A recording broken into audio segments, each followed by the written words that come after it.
नाही चार पाय नाही, पण महाराज म्हणले मनुष्य परी कुत्री ती का अजून किती माराय पाहिजे आपल्याला. बरोबर आहे ना. साधू संतांना भजन न करणाऱ्याचा हा समाचार घेतलेला आहे, जसा मोदीनं सुरू केलाय पाकिस्तानचा. माझं बोलणं कळतंय का तुम्हाला? मोदीनं जसा पाकिस्तानचा समाचार घेणं चालू केला, तसा हा साधू संतांना भजन न करणाऱ्याचा समाचार घेतलेला आहे. ह्या मिसाईलच आहेत महाराज. हे महाराजाचे प्रमाण सांगू का तुम्हाला? मोठी मिसाईल एक किती सांगू तरी नायकती भटकीचे पुढे शिंदळीचे रडतील.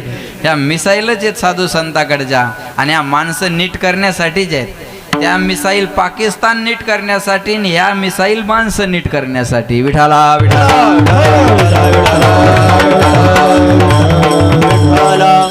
प्रेम आणि नाम एकत्र आलं की त्याला म्हणायचं काला. प्रेम आणि नाम एकत्र आलं की त्याला म्हणायचं काला. तो आज आपल्याला मिळणार हे आपलं भाग्य आहे.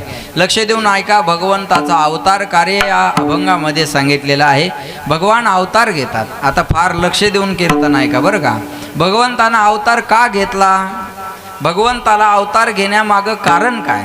तर भगवद्गीतेमध्ये सांगतात, यदा यदा ही धर्मस्य ग्लानिर्भवति भारत अभ्युत्थानम धर्मस्य तदात्मानं सृजाम्यहम्. यदा यदा म्हणजे जेव्हा जेव्हा धर्मस्य म्हणजे धर्माची ग्लानी होते, हानी होते, त्या वेळेस भगवंत म्हणतात मी अवतार घेतो. आणि अवतार घेऊन काय करतो? परित्राणाय साधूनाम विनाशाय च दुष्कृताम. तेव्हा सांगून ठेवला, परित्राणाय साधूनाम आणि विनाशाय च दुष्कृताम. ज्यानं दुष्कर्म केलेला आहे त्यांचा विनाश केलाच पाहिजे. हा भगवद्गीता धर्मरक्षा अवतार घेसी आपुल्या पाळीशी भक्तजना. आहे तुका म्हणे धर्म संस्थापने केला नारायणे अवतार. किंवा महाराज म्हणले भक्ता राखे पाया पाशी आणि दुर्जनाशी संहारी. हे पहिल्यापासूनच आहे, हे नवीन नाही. आपल्या भक्ताला सांभाळायचं आणि दुष्टाचा निपात करायचा हा संदेश साधू संतांनं सुद्धा दिलेला आहे. हा टाळ नुसता वाजवताच नाही आला पाहिजे, या टाळानं कधी कधी वाजवता बी आलं पाहिजे. माझं बोलणं कळतंय तुम्हाला? झेंडा नुसता खांद्यावर घेऊन नाही चालता आला पाहिजे, धर्मासाठी तो उलटा बी फिरवता आला पाहिजे. शस्त्र आणि शास्त्र यानं देश चालत असतो. हा तुकाराम महाराज होती शास्त्राची भाषा आणि छत्रपती शिवाजी महाराज होती शस्त्राची भाषा. तुकाराम महाराजांना छत्रपतीला तलवार ठेवण्याचा आग्रह नाही धरला. सांगितलं, राजे ज्याला आमच्या शास्त्राची भाषा कळणार नाही त्याला तुमच्या तलवारीच्या भाषेनं नीट केल्याशिवाय राहू नका. ही शिकवण आहे तुकाराम महाराजाची, जगद्गुरु तुकोबाची. महाराज बरोबर आहे ना. तुकाराम महाराजांना ही शिकवण छत्रपतीला दिलेली आहे. लक्षात ठेवा, आपल्या भगवंताकडं शस्त्रास्त्र आहेत. भगवान श्रीकृष्णाजवळ नुसती बासरीच नाही, सुदर्शन बी आहे. भगवान शंकराजवळ नुसतं डमरूच आहे का? बोला बोला. त्रिशूळ पण आहे ना. भक्त आला तर डमरू, राक्षस आला तर त्रिशूळ. Tit for tat. जशाच तसं उत्तर माणसाजवळ असलं पाहिजे. काय म्हणतात, या गालात मारली तर हा गाल पुढं करा, त्याच्या दोन्ही थोबाडीत हाना. आपला गाल गायल पुढं करता ते सोडून द्या. आता जशाच तसं हे बघा, लय झुकून वागलं की लोक माती करतात, आणि जशाल तसं राहिलं की लायकीत राहतात. विठाला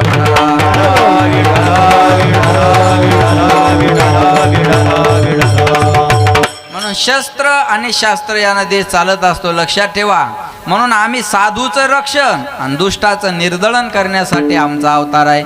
जब जब होय धर्म की हानी. रामायणात ऐकला असेल आपण. जब जब होय धर्म की हानी बाढय असुर अधम अभिमानी. तब तब धरी प्रभु विविध शरीरा हरही कृपा निधी सज्जन पीरा. तेव्हा तेव्हा भगवंतानं अवतार घेतलेला आहे. मग आता अवतार देवानं घेतले, पण किती घेतले? भागवतामध्ये 24 अवताराचं वर्णन आहे. संत मालिकेत 10 अवताराचा प्राधान्य आहे. पण गर्गाचार्यानं गर्ग संहितेत याचं 6 भागात वर्गीकरण केलेलं आहे. काही भगवंताचे अंश अवतार आहेत, काही अंशांश अवतार आहेत, काही कला अवतार आहेत, काही आवेश अवतार आहेत, काही पूर्ण अवतार आहेत आणि काही परिपूर्णोत्तम अवतार आहेत. आता अंश अवतार कोण? आपण सगळे देवाचे अंश अवतार आहोत. ममे वंशो जीव लोके जीवभूत सनातना मनशिष्टानि इंद्रियानि प्रकृती स्थानी कर्षति. आपण देवाचे अंश अवतार आहोत. लक्ष देऊन ऐका बरं का. कपिल भगवंताचा कला अवतार आहे. परशुरामाचा आवेश अवतार आहे. 21 वेळा क्षेत्रीय पृथ्वी केली होती, बरोबर आहे. आवेश अवतार आहे. प्रभू रामचंद्राचा पूर्ण अवतार आहे आणि भगवान श्रीकृष्णाचा परिपूर्णोत्तम अवतार आहे. पूर्ण अवतार कशाला म्हणतात? दादा थोडासा आवाज वाढवा. की झलक सबसे अलग. पुन्हा एकदा टाळ्या वाजवा. वा वा वा वा. महाराज म्हणले लक्षात ठेवा, पूर्ण अवतार दुर्जनाचा येणे करोनी संहार. पूर्ण अवतार रामकृष्ण दुर्जनाचा संहार केला. बरोबर आहे ना? लक्ष देऊन ऐका.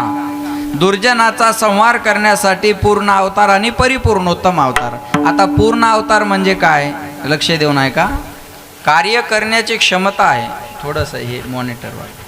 कार्य करण्याची क्षमता आहे पण स्वातंत्र्य नाही, याला म्हणायचं पूर्ण अवतार. पुन्हा एकदा ऐका. कार्य करण्याची क्षमता आहे पण स्वातंत्र्य नाही, याला म्हणायचं पूर्ण अवतार. आणि कार्य करण्याची क्षमताही आहे आणि स्वातंत्र्यही आहे, याला म्हणायचं परिपूर्णोत्तम अवतार. एसटी ड्रायव्हर आहे. एसटी ड्रायव्हर आहे. बरोबर आहे? ड्रायव्हरच येतो आणि स्वतःच्या आपल्या गाडीचा सुद्धा आपण ड्रायव्हिंग स्वचालक आहे समजा.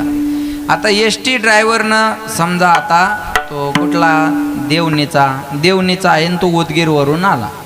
देवणीचा आहे, उदगीरवरून आला, पण त्याला इथं गाडी थांबवण्याची परवानगी नाही. तो या गावचा जरी असला तर थांबवतो का? एखादा लयच आती असला समजा ओळखीचा तर ते एखाद्या वेळ नाविलाज होतो. पण मोठं स्टेशन असू द्या आणि त्या गावावरून जरी गाडी चाललीत, मग त्याला वाटतं का आता चाललीच गावावरून गाडी, मग आता चाल थांबू घरी? बोला. त्याला थांबवता येत नाही का? त्याला ब्रेक मारता येत नाही का? त्याला ब्रेक मारता येतं, ॲक्सिलेटर कमी करता येतं, गाडी थांबवता येते, पण हे स्वातंत्र्य त्याच्याकडे आहे का? ही जर बातमी डेपो मॅनेजरला कळाली तर नोकरी राहील का? नाही. त्याच्यात क्षमता आहे पण स्वातंत्र्य नाही. स्वतःची गाडी आहे. कमालवाडीला जरी यायचं असेल तर बोंबळीला जाऊन थांबीन. माझं बोलणं कळलं तुम्हाला? कमालवाडील कीर्तन आहे माझं, पण मी बोंबळील मुकामाल थांबील. अर्ध्या बोंबळीत इकडं झोपला, अर्ध कोणी मालक आहे का? मग का हो तुम्ही इकडं कसं काय चालले? तुला काय करायचं? माझी गाडी आहे, मी डिझेल टाकलं, चालवाय मी आहे, तुला गरज काय? अहो पण इकडं, अरे तुला गरज काय? ऐका, कळलं तुम्हाला आता? स्वतःची गाडी असली आणि स्वतः चालक असला तर माणूस पाहिजे तिथं थांबू शकतो. अहो पुण्याला जायचं तर माणूस 10 वेळ थांबतो चहा प्यायला, थांबत नाही का? का? स्वतःची गाडी आहे ना. म्हणजे क्षमताही आहे आणि स्वातंत्र्यही आहे, याला म्हणायचं परिपूर्णोत्तम अवतार. भगवान श्रीकृष्णाचे तुम्ही बघा, युद्धामध्ये शस्त्र उचलणार नाही ही प्रतिज्ञा केली. बरोबर आहे? युद्धात शस्त्र घेणार नाही अशी प्रतिज्ञा केली, पण रथाचं चाक घेऊन अंगावर धावला भीष्माचार्याच्या. बरोबर आहे ना? भीष्मपण केला खरा आणि धनुर्धरा. मग भीष्माचार्य म्हणले, ह्या देवा, अरे तू तर शस्त्र घेणार नव्हता ना. एक कार्यम आगत्यम कोटी कार्यम चकारहा. यार म्हणले, मी माझा मालक आहे. हे जीवन भगवान श्रीकृष्णाचं आहे, पण रामाला थोडं बाजूला तरी जाता आलं का? बोलीला वाल्मिक तैशेची करीन, वर्तोनी दावीनं म्हणे नामा किंवा नामा म्हणे. आता तुम्हाला अजून एक मजा सांगतो. बागेश्वर महाराज, धीरेंद्र शास्त्री महाराज मंडपात बसलेल्या माणसाची चिठ्ठी लिहितात, न नाव गाव विचारता, अनोळखी माणसाची. पहा जरा लक्ष द्या.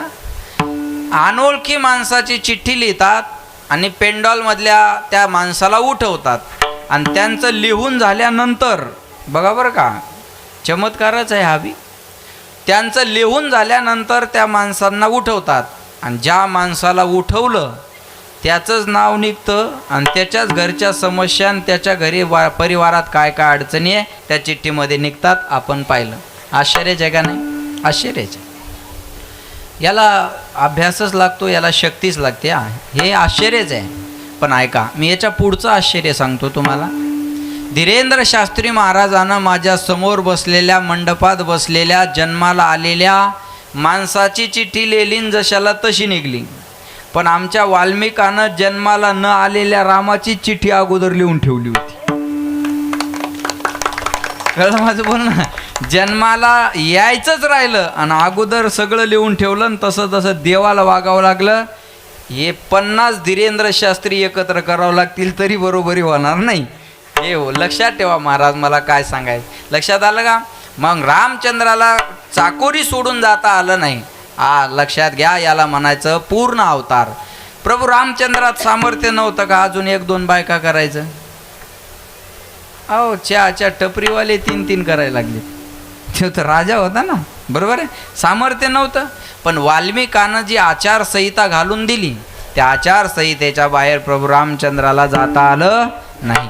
म्हणून परिपूर्णोत्तम अवतार आहे श्रीकृष्णाचा आणि पूर्ण अवतार आहे भगवान श्रीकृष्णाचा.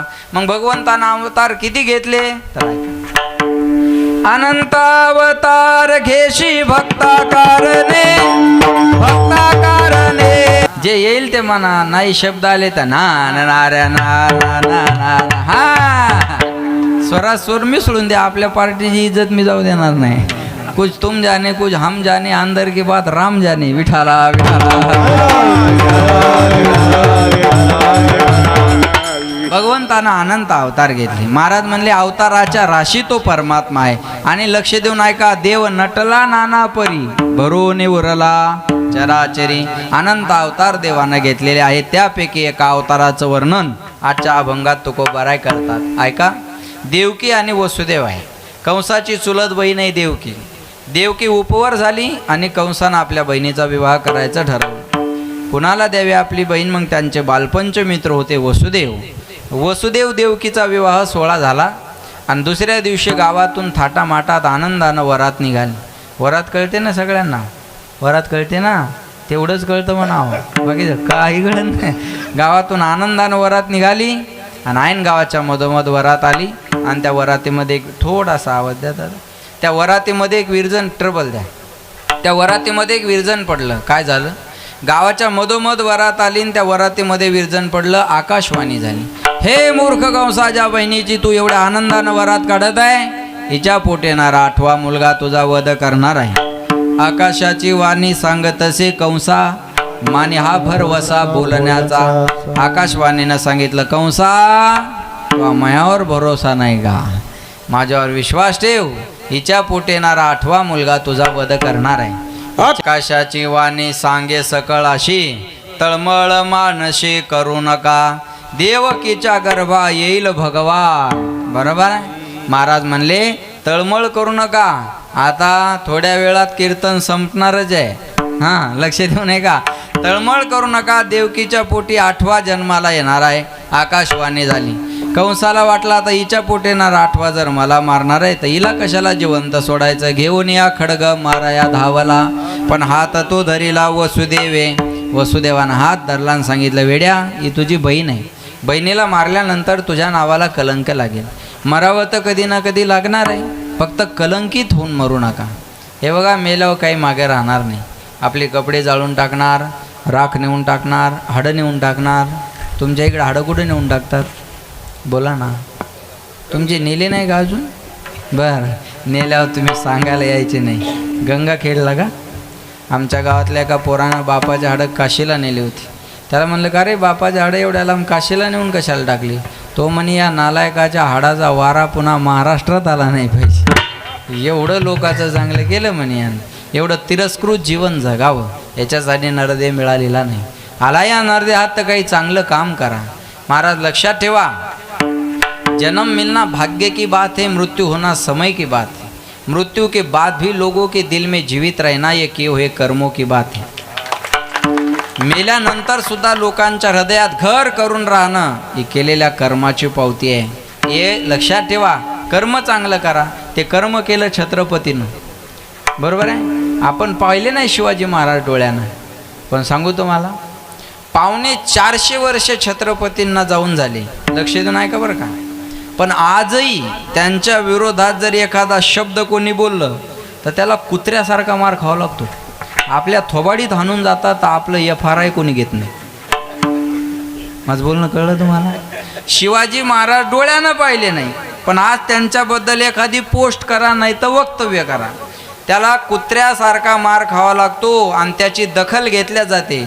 आपल्याला चालता चालता कोणी मारून जातं, पोलीस म्हणतात पळा घरी. अहो साहेब, मारलं आरपाळ जाय. बरोबर आहे का नाही सांगा?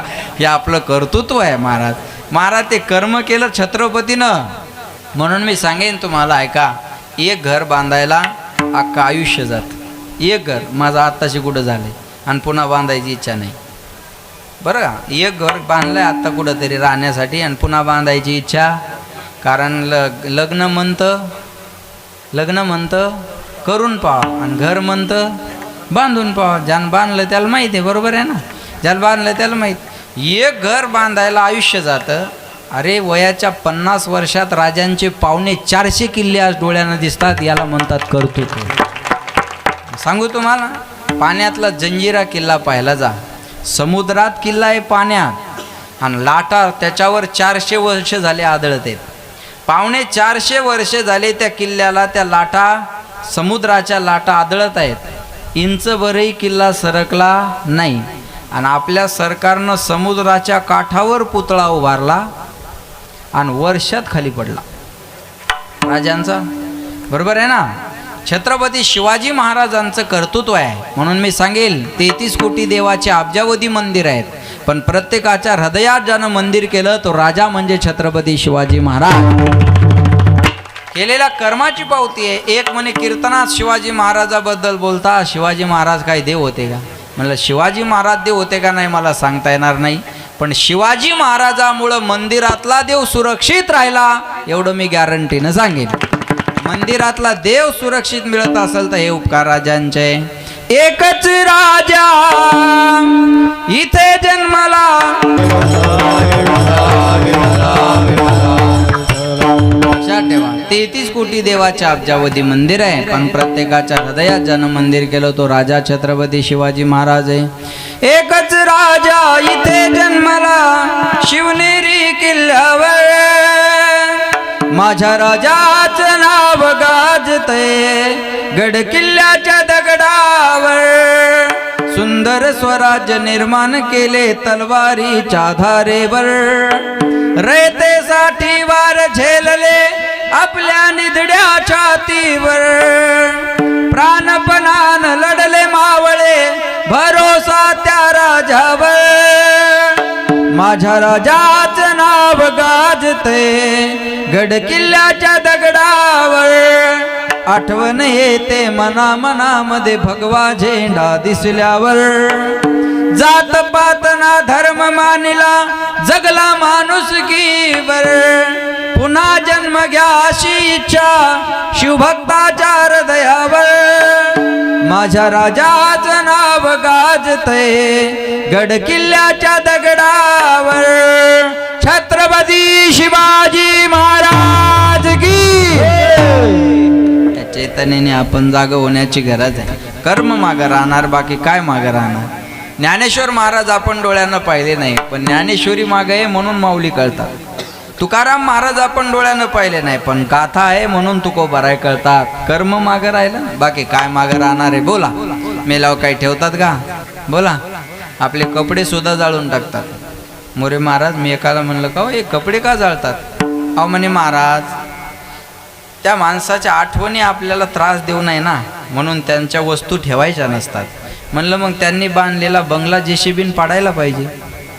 हां, त्यांनी घेतलेली शेती एखाद्या मंदिराला दान करायला पाहिजे.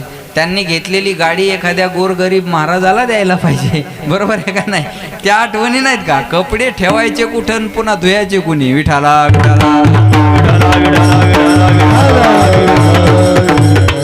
वसुदेवानं समजावून सांगितलं, वेड्या मरावं तर लागणार आहे, कधी ना कधी मरावं लागणारच आहे ना.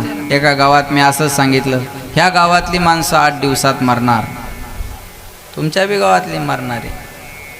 लोक म्हणतील ह्या मेल्याला कशाला आणलं वा, असं आहे. 8 दिवस आहे, सोमवार, मंगळवार, बुधवार, गुरुवार, शुक्रवार, शनिवार, रविवार, याच्यातलं एक वार असणारच आहे ना. मी एका गावात असं सांगितलं, म्हणलं तुमच्या गावातली माणसं 8 दिवसात मरणार.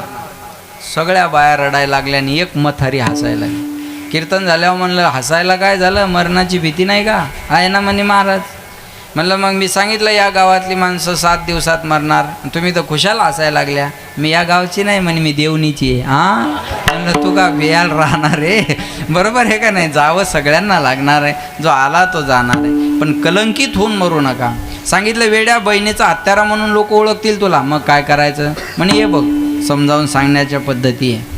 तुला याच्यापासून भीती नाही ना? म्हणे नाही. हिला होणाऱ्या मुलापासून भीती आहे. मग असं कर, आम्हाला दोघाला बंदी शाळेत ठेव, जे मुलं होतील ते तुला आनंद देतो. बहिणीचा जीव वाचेल, शत्रू संपून जाईल, नावाला कलंक लागणार नाही. कंसाला गोष्ट पटली, दोघाला बंदी शाळेत ठेवलं. पहिला मुलगा झाला, तो मुलगा कंसानं वसुदेवानं कंसाकडे घेऊन आले. कंसानं त्या निलागज मुलाकडे पहिल्यांदा आली, मला 8वा मारणार आहे ना, त्या पहिल्याला मारून काय करायचं? माघारी घेऊन जायला सांगितलं, पण नारदाला ही गोष्ट कळाली. नारद म्हणले हा असाच पुण्य करायला लागला तर याच्या पापाचा गडा भरणार नाही आणि देव अवतार घेणार नाही. नारद म्हणले वेड्या कोणताही पहिला होऊ शकतो आणि कोणताही आठवा होऊ शकतो. पुण्य सारावया भेटे देव ऋषी, वधी बाळ काशी ठेवू नको. मुलाला घेऊन यायला सांगितलं, गरगर फिळवलं, शिळेवर आपटलं. असं 1 2 3 नाही, होताचे प्रसूत नेऊनिया देत, साई मारीत दुराचारी. 6 मुलं दुराचारी कंसानं मारले. 7वा गर्भ योग मायनं रोहिणी मातेच्या उदरात नेऊन घातला, तो बलराम दादाचा. आता 8वा जन्माला येणार. देवकीचे तेज दिशे जैसा सूर्य, कंसाचे हृदय जळत असे. आता देवकी मातेचं तेज एखाद्या सूर्याप्रमाणे दिसत होतं. लख प्रकाश बंदी शाळेमध्ये पडला आणि 8 वर्षाची चतुर्भुज मूर्ती देवकी वसुदेव यांच्या समोर उभी राहिली. देवकी वसुदेवानं सांगितलं, देवा तुम्ही लहान होऊन जन्माला यावं म्हणून आम्ही तप केलं, तुम्ही 8 वर्षाचे झाल्यावर तुम्हाला आमचं पोरगं कोण म्हणेल? भगवंत म्हणले मी लहान होणार आहे, पण त्या अगोदर मला तुम्हाला काहीतरी सांगायचं आहे. बाबा माझा जन्म झाल्यावर मला इथं ठेवायचं नाही. नंदाच्या घरा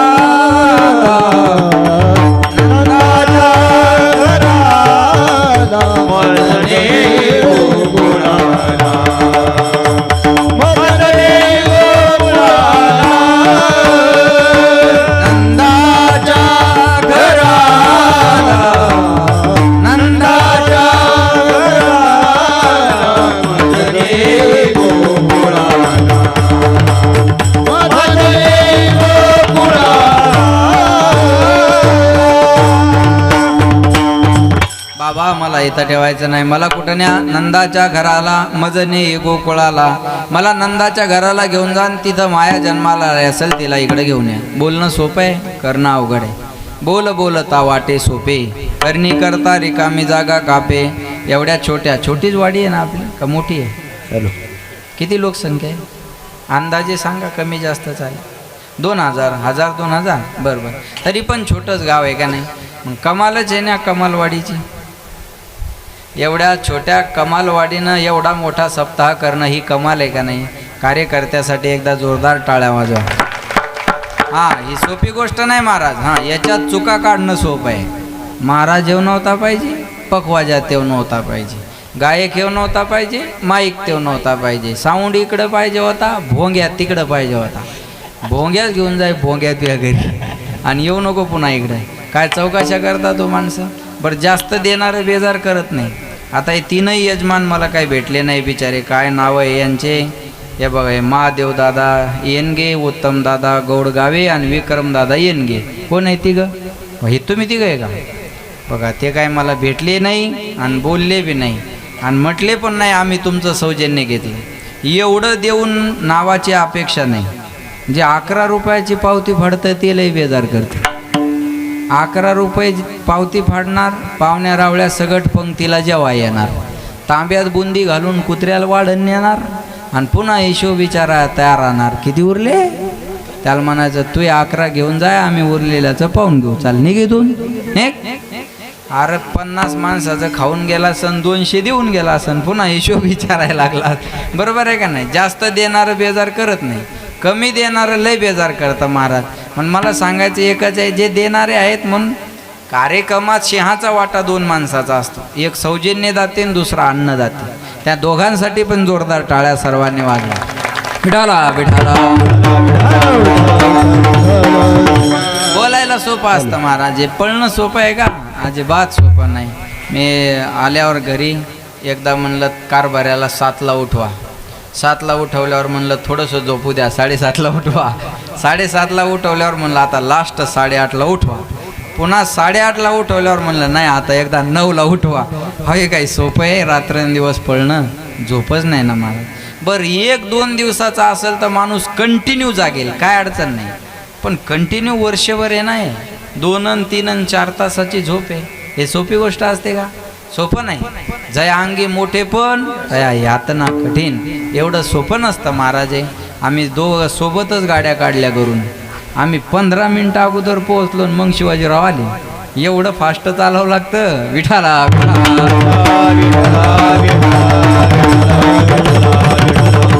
लक्षात ठेवा, काही गोष्टी बोलायला सोप्या असतात. आता इथं तुम्ही कीर्तन झालं की तोंड फिरवणार, बरोबर आहे ना? हे आणा ते आणा हे आणा. इथं काय मेवण्याचं लग्न थोडंच आहे. हळूहळू येईल, जसं येईल तसं घ्यायचं, जेवढं आलं तेवढं खायचं, प्रसाद म्हणून घ्यायचं. बरोबर आहे का? सोपं असतं काय? बरं किती माणसं येणारे माहीत नाही, कमी होणारे का जास्त होणारे माहीत नाही, अंदाज येत नसतो ना. मग थोडंफार करणाऱ्याकडून कमी जास्त होत असतं. कधी कधी कमी पडल, कधी कधी जास्त होईल. कमी पडलं तर समजावं देवाला आज उपवास करायची आपल्यावर इच्छा आहे, आणि जास्त झालं तर म्हणावं देवानं आज चांगलं जीव घातलं. बस चांगलं पॉझिटिव्ह थिंकिंग असावी. प्रतिक्रिया देण्यापेक्षा प्रतिसाद दिला पाहिजे, चांगल्या कामाला मदत केली पाहिजे. तुका म्हणे सत्यकर्मा व्हावे साह्य, घातली या भय नरका जाणे. या कामात चुका काढत बसायच्या नाही, याला सहकार्य जेवढं करता येईल तेवढं करायचं. विठाला म्हणले तुम्हाला नेणं सोपं आहे का? भगवंत म्हणले त्याची चिंता तुम्ही करू नका, मी आल्यावर सर्व व्यवस्थित होईल. आणि भगवंतानं गर्भात प्रवेश केला. आणि ऐका, भगवंताचं प्रागट्य होण्याच्या अगोदर स्वर्गातले सर्व देव एकत्रित आले आणि देवकी वसुदेव यांच्यावर पुष्पवृष्टी करतात, देवाचं स्वागत करतात. सर्वांनी हात वर करा बघा. महिला, पुरुष, जेंट्स, लेडीज, मेल, फिमेल, बाया माणसं, गडी माणसं, आव वैव, सर्वांनी एकदम सरळ. स्वागतम कृष्ण सुस्वागतम कृष्ण, स्वागतम कृष्ण स्वागतम कृष्ण, स्वागतम कृष्ण स्वागतम कृष्ण, स्वागतम कृष्ण स्वागतम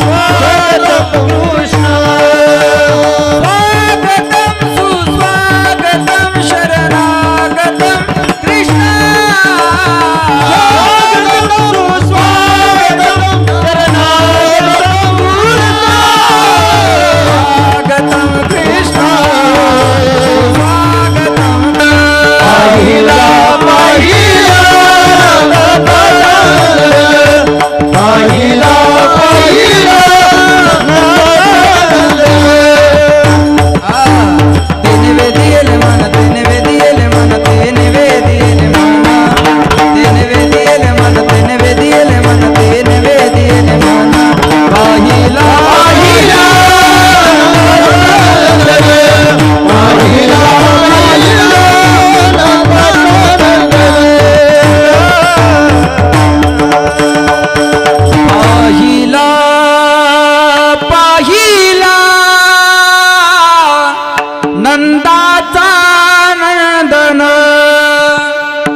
बैसे जीवे जडो राजस सुकुमार, मदनाचा पुतळा राजस सुकुमार. बोला मदनाचा पुतळा, रवी शशी कळा लोपलिया, कस्तुरी मळवट चंदनाचे ओटे, सुंदर ते ध्यान वे पिठेवरी करकटेवरी.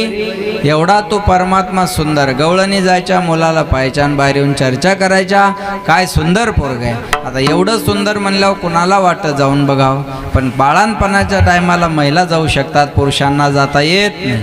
गवळणी म्हणल्या तुमचं काम नाही, चला पळा. नंद बाबा गेले आणि कन्हैयाला घेऊन बाहेर आले आणि नंद उत्सव साजरा केला. नंद घर आनंद भयो जय कन्हैया लाल की. एवढा आनंद गोकुळामध्ये झाला, त्या आनंदाला पारावार राहिला नाही. कृष्ण गोकुळी जन्मला हा आनंद आहे. पण एकीकडं काय झालं, दुष्टा चळकाप सुटला. कंसाला मात्र आता भीती वाटायला लागली, मला मारणारा गोकुळामध्ये वाढत आहे. 8वा जन्माला कंसाला भीती वाटायला लागली, म्हणून पुतणीला देवाला मारायला पाठवलं. भगवंतानं तिचा वध केला. काग बग रिठा मारिला बाळपणी, अवघी दैत्य खानी कृष्ण सिंहासनी काग बगरिटा मारिला बाळपणी अवघी दैत्य खानी बुडविले. लक्ष देऊन ऐका, सर्वांचा संहार भगवंतानं केला आणि भगवंतानं संहार केल्यानंतर एवढा आनंद गोकुळामध्ये झाला. लक्ष देऊन ऐका, गोकुळीच्या सुखा अंत पार दुःख ते पळाले गोकुळा बाहेरी प्रवेश भीतरी केला देवे. त्याचं कारण होता कृष्णाचा अवतार. आनंदे करती घरोघर सदा नाम वाचे गाती प्रेमे आनंदे नाचती तुका मने हरती दोष आनंदाने करते घोष. होता कृष्णाचा अवतार आनंदे करती घरोघर विठोबार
कृष्ण गोकुळी जन्मला दुष्टा चळकाप सुटला. होता कृष्णाचा अवतार आनंद करती घरोघर.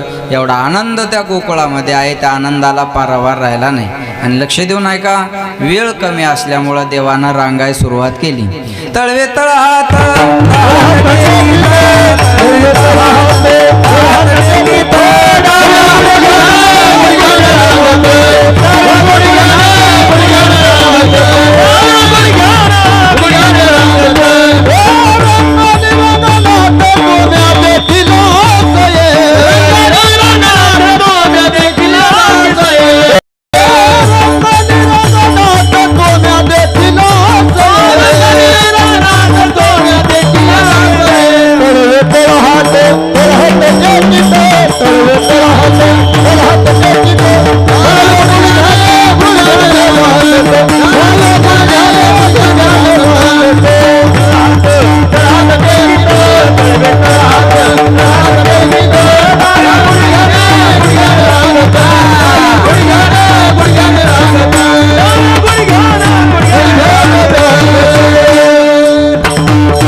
तळवे तळात. आता रांगता रांगता कुठे बी जात असते, त्याचं काय नाही एवढा.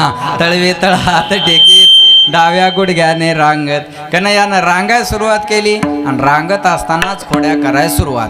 आता लहानपणी कोणी बी खोडकर असतात. आता मी जरी असलो तर काही लगेच शाना झालो नाही. लहानपण आणि खोड्या हे समीकरणच आहे.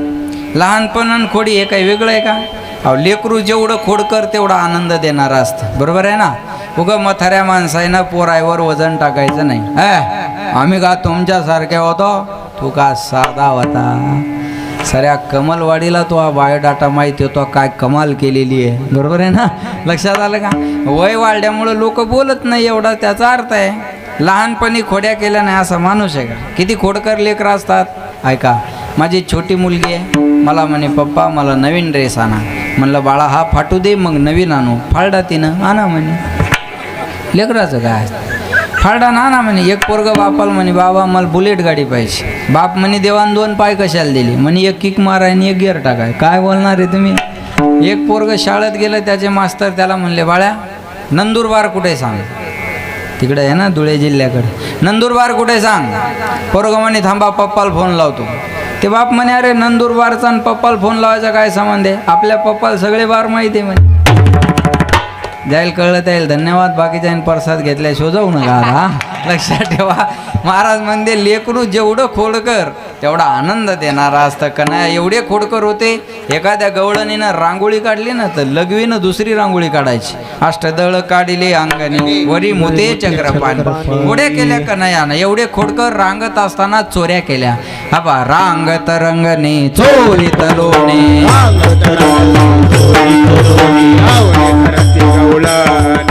धावणे धरती गवळणी बांधीची चरणी रेती घराणी चरणी रेती घराणी तुझी सागाणी यशोद सागाणी तुझ भक्तुनी तमानी नवनतील सागणी कृष्ण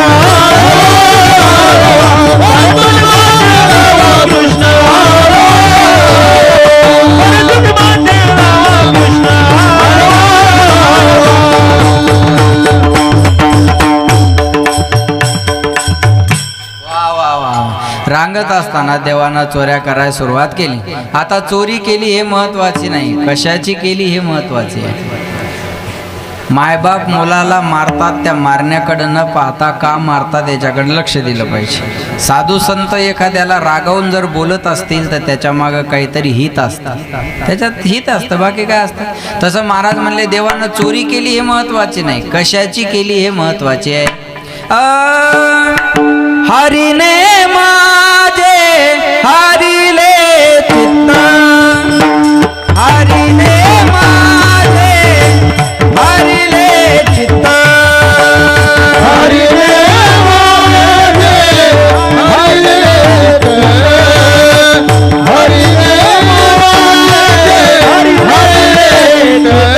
हरिने माझे हरिले माझे हरिले चित्त हरिने माझे हरिले चित्त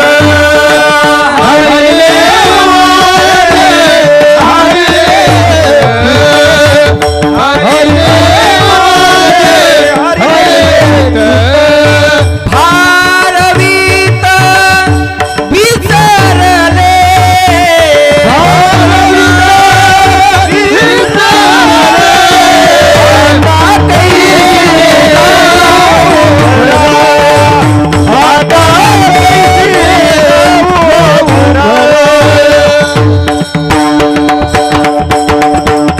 हरिने माझे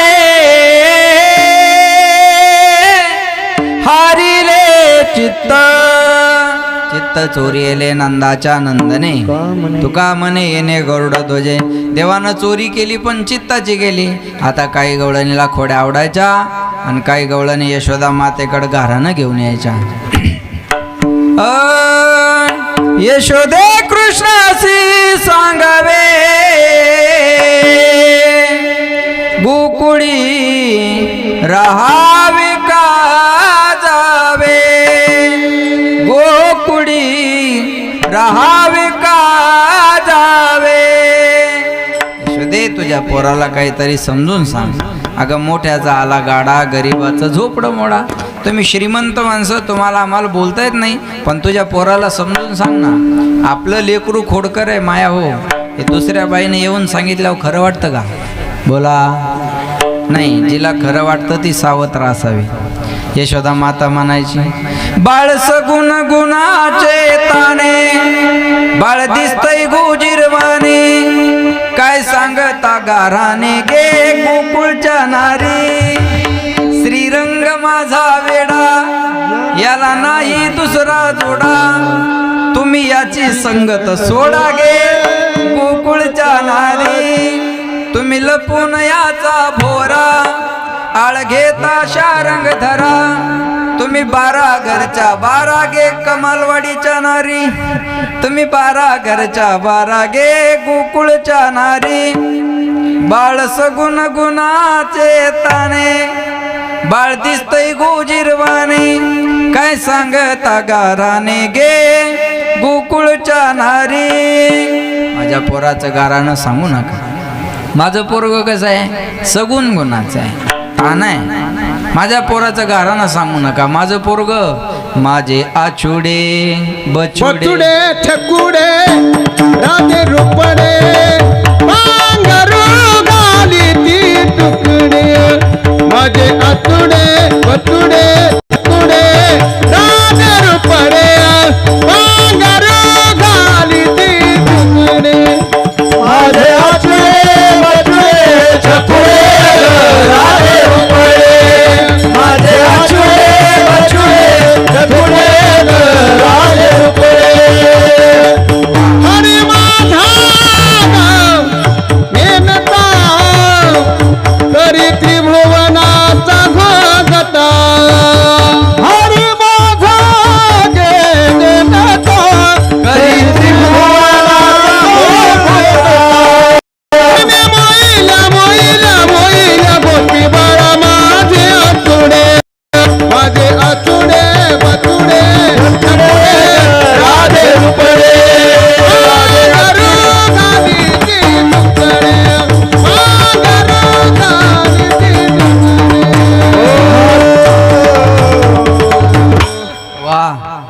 टाळ्या वाजवा छकुड्यासाठी माझे आछडे बछडे छकुडे राधे रुपडे पांघरू घाले ते एवढा आनंद आछड बछड छकुड रुपड कसंही लेकरू असू द्या ज्याचं तिला आवडतं का नाही कसं बी असू द्या ना. एका बाईन मला चहा प्यायला नेलं तिचं पोरग अंगणात बसलेलं नाकातून गंगा यमुना घाणीन भरलं माशा लागायल्या तरी त्याची आई मला म्हणते महाराज मा वाघ कसा बसला म्हणलं चांगला बसला तसाच बसू दे चहा वस्तू त्याला हात लावू नको तू आता जिचं तिला आवडतं ना. यशोदा माता म्हणायची माझं आछड बछड छकुड रुपड माझ्या पोराचं गारानं सांगू नका आणि जर माझं पोरग खोडकर असेल तर पुराव्यासहित माझ्याकडे घेऊन या. गावात एक गवळण आगाव होती प्रत्येकच गावात एखादी आगाव गवळण असते म्हणे कन्हैया गरीबाच्या घरी जाऊन काय चोऱ्या करतो माझ्या घरी हे बांधून नाही टाकलं नाव बदलून ठेवल. देवाला आडवं बोलणं जमत नव्हतं. कन्हैया म्हणे पेंद्या आईचा घर नंबर लिहून घे. पेंद्या म्हणे तिचा घर number mobile WhatsApp Insta Telegram Twitter सगळं मला माहिती. चला म्हणे रात्री हिच्या घरी. रात्रीच्या टायमाला तिच्या घरी गेले दही दूध खाल्लं मावल्या हो आणि निघाले पण आठवण आली ही बांधून टाकल म्हणली होती. मग तिचीच वेणी नवऱ्याची दाढी झोपलेल्या दोन्हीची गाठ मारली.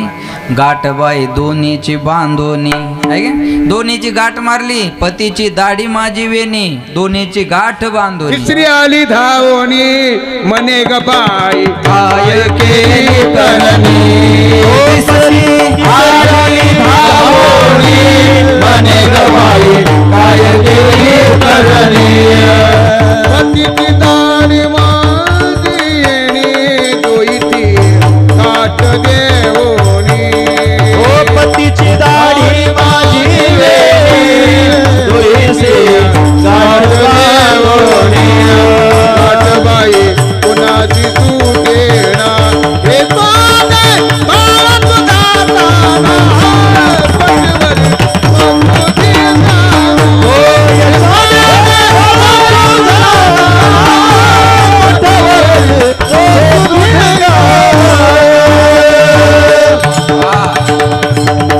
तिसरी आली धावोनी म्हणे ग बाई काय केली करणी पतीची दाढी माझी वेणी दोन्हीची गाठ बांधोनी. बर मारू दे मारली तर पण गाठ बाई कोणाशे सुटेना यशोदे बाळ तुझा ताना कुठवर सोसू धिंगाणा. किती दिवस सहन करायचं आता याच्यावर मिसाईल टाकल्याच पाहिजेत. किती दिवस सहन करायचा धिंगाणा बरोबर आहे. यशोदा माता म्हणे माझं पोरग खोडकर पतीची वेणी दाढी वेणीची गाठ मारली न कन्हैया निघून गेले. पूर्वी गवळणी लवकर उठायच्या कशामुळं बोला दळावं लागायचं ना. चष्मेवाले आजी तुमच्या जमान्यात पाणी भरायचं म्हणल्यावर कुठं जावं लागायचं विहिरीवर आडावर बरोबर आहे ना. आडावर काय नाव आहे तुमचं त्या आजीचं नाव काय चष्मेवाल्या आजीचं कुसुमबाई कुसुममाय. तुमच्या जमान्यात पाणी भरायचं म्हणल्यावर विहिरीवर जावं लागायचं ना. विहिरीवर जायचं बादलीने पाणी काढायचं हंड्यात टाकायचं डोक्या हंडा घ्यायचा रांजणीत टाकायचं. आता ते कष्ट राहिले का. आता गावाला टाकी पाईपलाईनचा सप्लाय दारात नळाला हंडा लावायचा आणि घरात पाणी न्यायचं कष्ट राहिले नाही. आता नळाला हंडा लावायची गरज नाही कुसुममाय. नळाला नळी लावायची नळी हंड्यात नेऊन टाकायची. काही दिवसांत नवऱ्यानं पाणी मागितलं तर बाया नळीच त्याच्या तोंडात घालते. कमी करायच्या ना. आता जमाना बदलत चालला बरोबर आहे का नाही. जमाना बदलत चालला. ती गवळण सकाळी सकाळी उठली आणि तिच्या मानेला बसला झटका. ती म्हणते अहो भाई हो शोभतं का तुम्हाला या वयात वेणी ओढायला. शोभतं का तुम्हाला या वयात वेणी ओढायला? तो गवळी म्हणतो, अगं म्हाताऱ्या माणसाची दाढी ओढते आणि मला म्हणते वेणी ओढते. पाहता तर दाढीची आणि वेणीची गाठ. म्हणे तुमचाही दोष नाही माझाही दोष नाही, कोणतरी गाठ मारली. म्हणे मारू दे, मारली तर. हे कूलर एका बटनं बंद होतात का? करा बरोबर बंद. आता सावली आली, एकाच बटनावर होत असतील तर करा. हां, लक्ष देऊन ऐका बघा. महाराज म्हणले, अहो कोणतरी गाठ मारली, तुमचाही दोष नाही. हां जमलं, तुमचाही दोष नाही माझाही दोष नाही, कोणतरी गाठ मारली. त्याच्यामुळं आवाज दबल्या जातो. बरोबर बघा, फरक कळत असेल ना तुम्हाला. हां, लक्ष द्या माझ्याकडे. अहो कोणीतरी गाठ मारली. म्हणे मारू दे, मारली पण सोड ना आता. आता ऐका, ज्या ब्राह्मणाला बरोबर मंगलाष्टक बी येत नाही त्यानं आपल्या गाठी मारून दिल्या. सुटायला लागल्यात का रे? हां, सुटायला लागल्या. देवान मारलेली गाठ सुटत असते का? सोडाय गेले सुटना. गवळी म्हणे कापून घेऊ. कात्री का उशाल घेऊन झोपतो माणूस? कात्री होती वरच्या मजल्यावर. गवळी म्हणजे आहे कात्री घेऊन ये. ती म्हणे हाय का थोडी तरी अक्कल, एकटीला कसं जाते? उडा निघाला दिंडी 16 वरच्या मजल्यावर. कापाय गेले कापना, जाळाय गेले जळना. मग गवळ्याच्या लक्षात आलं हे कन्हैयाचं काम आहे. म्हणे का गं तू कन्हैयाला काही बोलली होती का? हा म्हणलं होतं म्हणे आमच्या घरी ये मग बांधून टाकते. कशाला आगीत हात घातला म्हणे तू? आता त्याच्याकडे गेल्याशिवाय गाठ सुटणार नाही. म्हणे आता असं सोंग घेऊन त्याच्या घरापर्यंत जायचं का? आता त्याला नाव इलाज आहे म्हणे. तोपर्यंत कन्हैया म्हणले, पोरो तुम्हाला सोंग पाहायचं का? म्हणले हो, चला म्हणे माझ्याबरोबर. आणि दरवाजात पोरं आणून उभे केले. म्हणे या घरातून आता सोंग बाहेर येणार. ते सोंगच होतं ना लग्नात. नवरदेव पुढं, आज नवरी पुढं. ती 6 फुटाची, हे 5 फुटाचं. हे असं चाललं बघा. पोराने पाहिलं ना, हुर्या केला, हय हय हय हय. पोराच्या पायान उडाली धूळ. धूळ गेली गवळणीच्या नाकात. नाकात धूळ गेल्यावर काय होतं? शिंक येते. गवळणीनं हात केला का मागचा गवळी रप. वा, काय पाडला हो महाराज तुम्ही टायमिंगवर. वा वा वा वा वा. रपकन खाली पडला आणि भांडण नंदबाबाच्या दारात. म्हणे कन्हैया एवढी गाठ सोडून दे. आपण मारली नाही म्हणे. अरे मारली नाही पण सोडून दे. हां तसा असन तर सोडतो म्हणे. आणि गाठ सोडता सोडता गवळणीच्या कानात म्हणे, बरं आहे का? लागशील का माझ्या नादाला? म्हणे आता तुझ्या नादाला लागणार नाही. अशा कोड्या कन्हैयानं केल्या. एक दिवस घरात खोडी केली. आईला कळलं आपलं पोरगं खोडकर आहे, आता याला घरी ठेवायचं नाही. गोधने चारावया जातो शारंग पाणी. मार्गे भेटली राधिका गवळणी. कृष्णदान मागे निरी हासडोनी. भगवंत गायी चारायला गेले. खेळ खेळला हमामा होतो तो हुंबरी. अबग दुबगती बग पोरा त्रिगुण खेळ मांडला. सत्वगुण रजगुण तमगुण या तिन्हीचा खेळ भगवंतानं मांडला. खेळून खेळून पोरं दमले. म्हणले देवा आता खेळण्यात मजा नाही. खांदी भार पोटी भूक, काय या आलेल्या उन्हाचे सुख. हां, खांदी भार पोटी भूक, काय खेळायाचे सुख. भगवंत म्हणले भुका लागल्या, आपल्या आपल्या गायी ओळून आणा. आता गाई गोपाळ, गाई गोपाळ, गोपाळ, गाई गोपाळ यमुनेचे तटी. गाई गोपाळ यमुनेचे तटी. गाई गोपाळ यमुनेचे तटी. किती पाण्या मिळोनी जगते. आणा लवकर. पाण्या मिळोनी आळते मृत गुना. खेळती वाळवंटी. चला चला चला चला लई हंडी आणा, लई हंडी. चला चला चला चला मनती पाऊ फुटी हो. गाई गोपाळ, गाई गोपाळ यमुनेच्या तटी. गाई गोपाळ यमुनेच्या तटी. गाई गोपाळ यमुनेच्या तटी. गाई गोपाळ यमुनेच्या तटी. यमुनेच्या तटी. गायी गोपाळ यमुनेचे तटी. लक्ष देऊन ऐका. एवढ्या गायी भगवंत चारायला गेले. तिथं गेल्यावर खेळ खेळले. खेळून खेळून पोरं दमले. आता गायी कोणत्या, गोकुळ कोणतं, काला कोणता? माझ्याकडं लक्ष द्या. 1 मिनटं माझ्याकडं लक्ष द्या. शरीर म्हणजेच गोकुळ. 5 ज्ञानेंद्रिय 5 कर्मेंद्रिय. ह्या गायी याचा रिमोट कंट्रोल आहे मनाच्या हातात. मन इंद्रियाचा राजा. तुका म्हणे तू राख मनेरी. देवा ही मनरूपी गाय देवा तुम्ही ओळा, बाकीच्या गायी आम्ही ओळतो. भगवंताने सर्वांच्या गायी एकत्र करायच्या असल्या की गायीच्या मागं कधी जायचं नाही. मग आपली बासरी काढायची आणि वाजवायची. आणि देवाची बासरी वाजली की गायी चरायचं विसरायच्या. बरं आजही एखादी चांगली बासरी ऐकाय आली की माणसं लक्ष देऊन ऐकतात. बरोबर.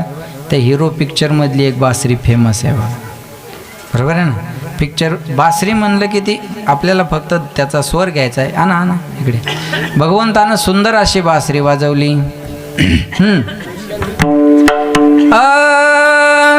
धीरे से बजाना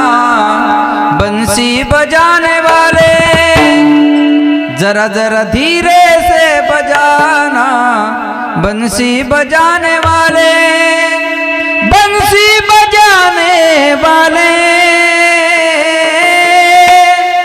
मुरली सुनाने वाले, हो मुरली सुनाने वाले।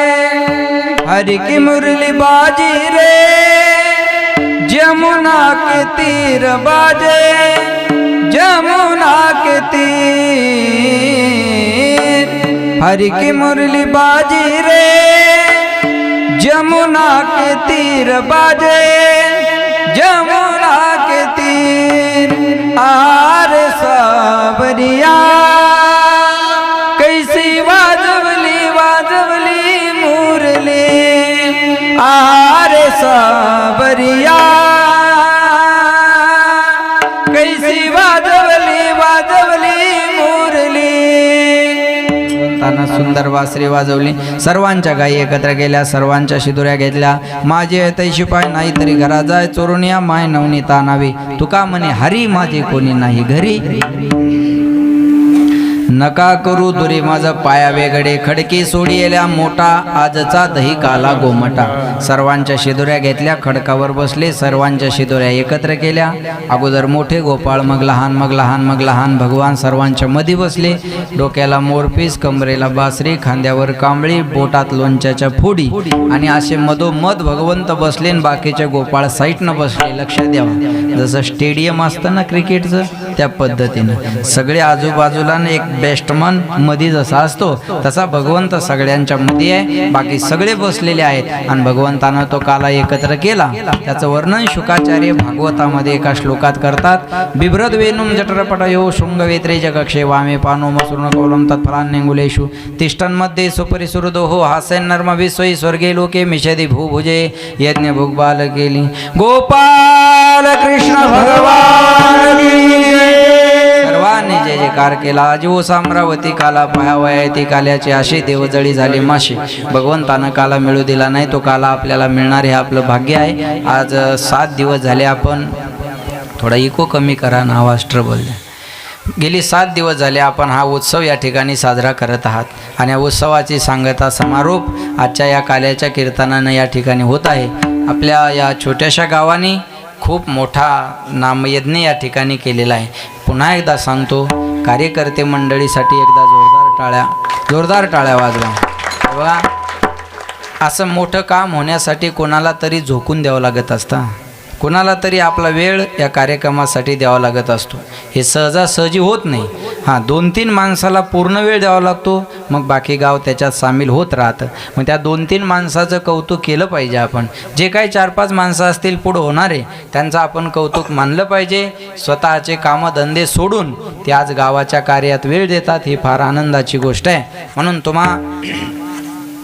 म्हणून तुम्हा सगळ्या गावकऱ्यांना, कार्यकर्त्यांना मी धन्यवाद देतो। आणि पुन्हा एकदा ज्यांनी मला आज बिनविरोध या ठिकाणी निवडून दिलं, ते माझ्या पक्षाचे 3ही उमेदवार, महादेव व्यंकट येनगे, उत्तम पांडुरंग गोडगावे आणि विक्रम उद्धव येनगे, यांच्यासाठी एकदा जोरदार टाळ्या सर्वांनी वाजवा, टाळ्या वाजवा। वा, बघा, त्यांचं कौतुक करावं तेवढं थोडं आहे। आणि असे दाते आहे म्हणून आमच्यासारख्यांचं ये नाही, एवढ्या लांबून यायचं म्हणल्यानंतर सगळ्याच गोष्टी आहे ना। काय म्हणतील, प्रेम आहे हो तुमचं आमच्यावर, अहो माझंही तुमच्यावर आहे। आम्ही समाजावर प्रेम नाही करावं तर कुणावर करावं? पण आता डिझेलवाल्याला म्हणू का आय लव्ह यू टाकी फुल करून दे, नाही ना जमत ते, बरोबर आहे ना। काही गोष्टी पैशा, नवरा बायकोचं गंज प्रेम आहे, खायलाच देईना बायकोला, ती बी म्हणते अहो हे प्रेमाला जाळू काय तुमच्या माया, खाय काय नाही पोटाला, बरोबर आहे ना। असं असतं ते, काही गोष्टी पैशाशिवाय होत नाही, अर्थाशिवाय होत नाही, आणि त्या अर्थाची ही मदत करणारी अशी माणसं आहे।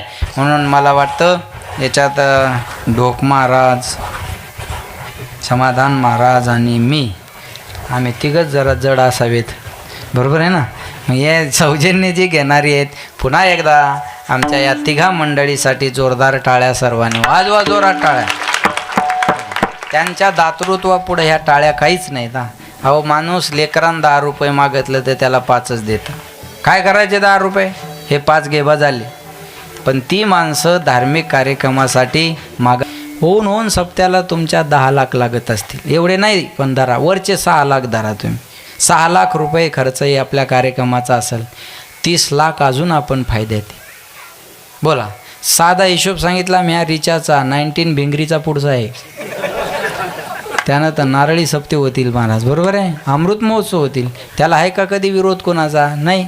थोडे भाजीपाल्याचे भाव वाढले की लोक ओरडायला सुरुवात करतात, भाजीपाल्याचे भाव गगनाला भिडले, सामान्य माणसाचं जगणं मुश्किल करून ठेवलं या सरकारनं, येणाऱ्या काळात यांना यांची जागा दाखवली पाहिजे.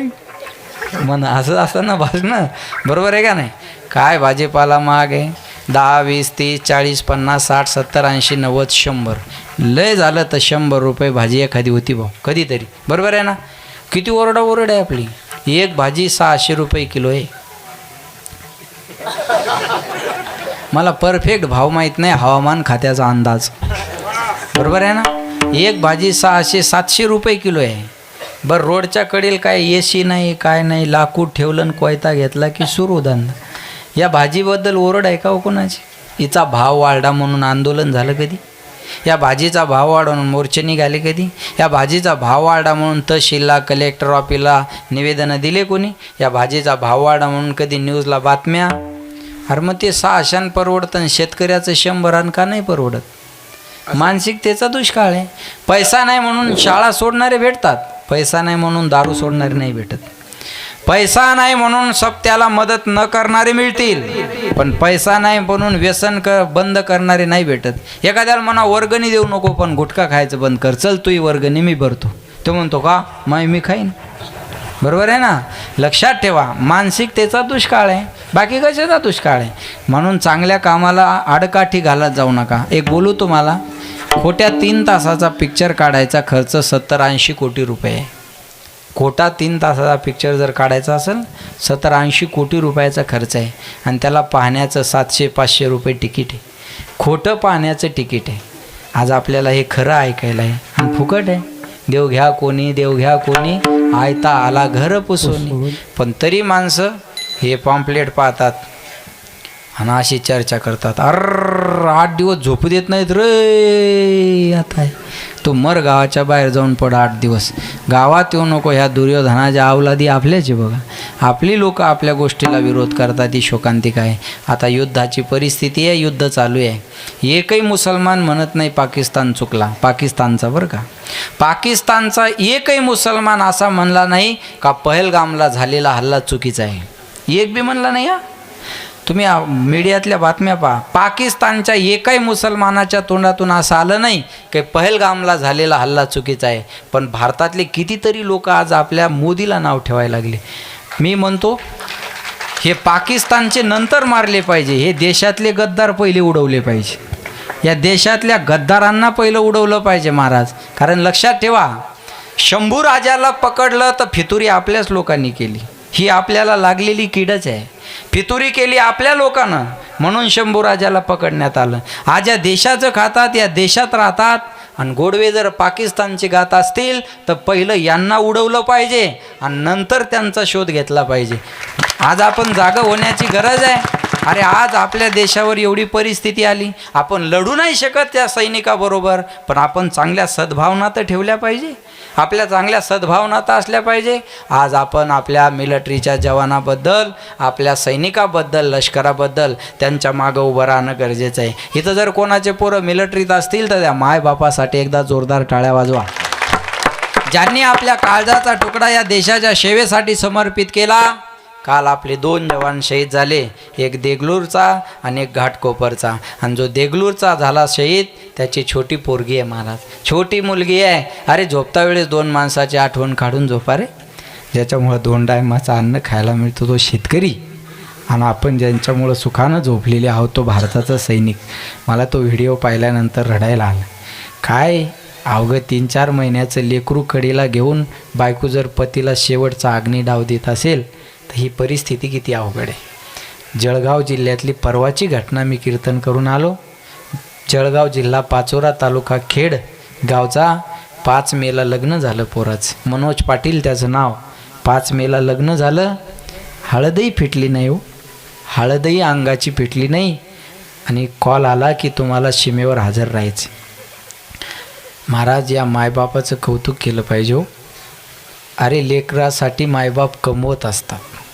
आपली इस्टेट जरी लेकरासाठी लावायची असेल ना तर मायबाप त्याच्यासाठी मागं हटत नाही. पण आज मायबापानं पाणावलेल्या डोळ्यानं हळद न फिटलेल्या पोराला सीमेवर पाठवण्याचा निर्णय घेतला आणि त्या पोराला सीमेवर जायला बापाला विचारलं काय वाटतं तुम्हाला. आज पोराची हळदसुद्धा फिटायची राहिली. बापानं सांगितलं अरे माझं पोरगं देशासाठी जात आहे, मला याचा स्वाभिमान आहे.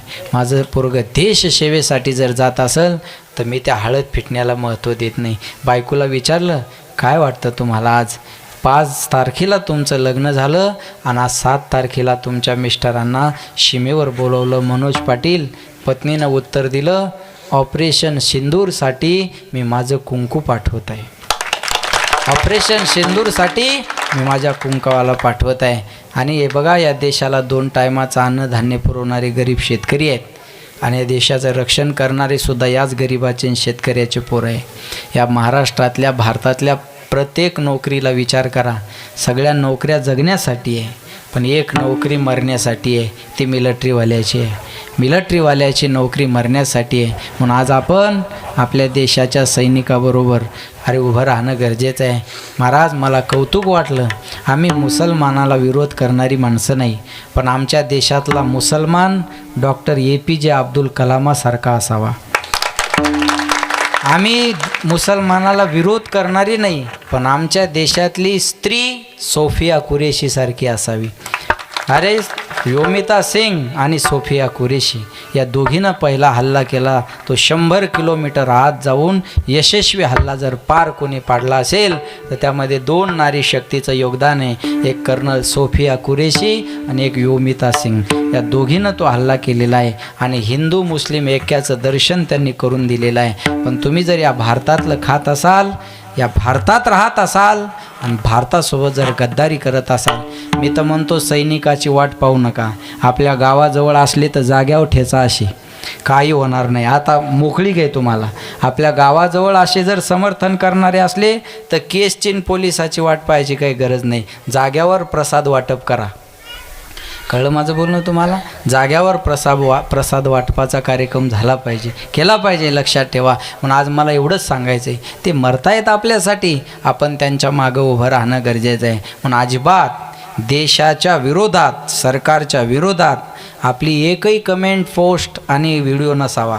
आज या देशाच्या समर्थनार्थ जर काही करता नाही आलं तर करू नका, पण विरोधात पोस्ट कमेंट करू नका. एवढीच माझी हात जोडून सर्वांना विनंती आहे. आज आपण आपल्या सर्वांची काळजी घ्या. आपण सगळ्यांनी सुद्धा सतर्क राहा. आपण सुद्धा गाफील राहायचं नाही आहे. म्हणून पुन्हा पांडुरंगाला विनंती करूयात की आपल्या सैनिकाला लढण्याचं बळ द्यावं आणि त्यांना त्यांची जागा कळून द्यावी. कारण आता असं आहे ना, माणूस किती वेळ एखादी गोष्ट सहन करत असतो, एखाद्या दिवशी निर्णय घ्यावा लागत असतो. उपकार आहे महाराज. अरे 140 कोटी जनता सांभाळायची, त्याच्या डोक्याला आता टेन्शन किती असेल.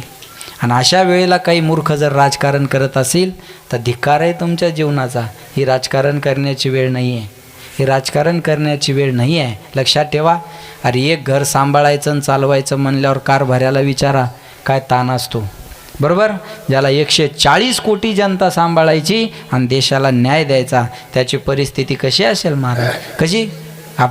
आपण त्यांच्या मागं अरे स्वाभिमान मानला पाहिजे आपण आपल्या पंतप्रधानाचा, की आपल्याला असे पंतप्रधान मिळाले, आपल्याला याचा स्वाभिमान असला पाहिजे. जाता जाता एकच सांगेल की या सैनिकाला लढण्याची ऊर्जा, शक्ती, सामर्थ्य भगवान श्रीरामचंद्राने आणि छत्रपती शिवाजी महाराजांना द्यावं. आणि पुन्हा एकदा